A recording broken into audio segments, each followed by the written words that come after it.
Türkmenistan milli kıyafetlerinin ayrılmaz bir parçası olan ve düğünlerde Türkmen gelinlerin örttüğü kürteler yüzyıllardır ülkedeki popülerliğini koruyor. Çeşitli gümüş takılar ve değerli taşlarla süslü yaklaşık 40 kilogram ağırlığındaki kürteleri Türkmen gelinler geleneğe göre düğünden sonra 40 gün boyunca taşıyor. Türkmenler milli giyimlerini, gelenek ve göreneklerini değişen hayat koşullarına rağmen korumaya devam ediyor. Türkmen kızların evlendikleri zaman başlarına örttükleri kırmızı, yeşil ve beyaz kürte gelinlikler günümüz düğünlerinde hala kullanılıyor.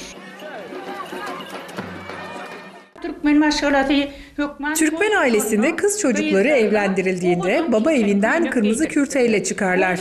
40 gün boyunca damadın akrabaları gelin ve damadı evine davet eder. Bu süre içinde yeşil ve beyaz renk kürteleri başlarına örterler.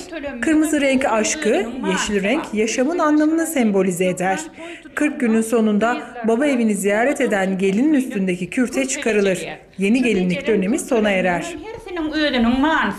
Kaftan tarzında 2 metreyi bulan kalın bir kumaşa saf ipekle işlenen el emeği göz nuru kürteler, süslemeleri ve nakışlarının güzelliğiyle dikkat çekiyor. Çoğunlukla gümüş takı ve değerli taşlarla süslenen kürtelerin ağırlıkları yaklaşık 40 kilogramı buluyor. Kızlarımızın çeyizinde yer alan kürteye iğne oyasıyla birbirinden güzel desenler işleniyor. Üzeri çeşitli gümüş takılarla süsleniyor. Gelinlerimiz kem gözlerden korunmak amacıyla yaklaşık 35-40 kilogram ağırlığındaki kürteyi gururla üzerinde taşıyorlar. Artık zamana göre her şey modernleşiyor. Bir yandan bu gelenekler yaşatılırken bir yandan kızlarımız beyaz gelinlikli düğünlerde yapabiliyor.